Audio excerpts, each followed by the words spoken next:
औरंगजेबाच्या कबरीचं होणार नाही, हे देखील या निमित्ताने लक्षात घेतलं पाहिजे.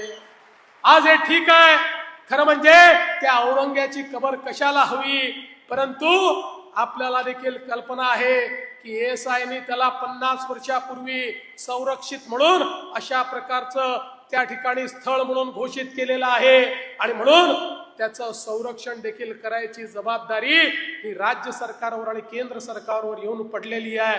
काय दुर्दैव आहे, ज्या औरंग्याने आमच्या हजारो लोकांना मारलं त्याच्याच कबरीचं संरक्षण आम्हाला करावं लागतं. पण एक वचन तुम्हाला निश्चितपणे देतो, काहीही झालं तरी या महाराष्ट्रामध्ये औरंगजेबाच्या कबरीचं महिमा मंडन होऊ देणार नाही, त्याचं उदात्तीकरण होऊ देणार नाही. त्याचं उदात्तीकरण करण्याचा कोणी प्रयत्न केला तर तो प्रयत्न त्याच ठिकाणी चिरडून टाकण्याचं काम या आम्ही केल्याशिवाय राहणार नाही.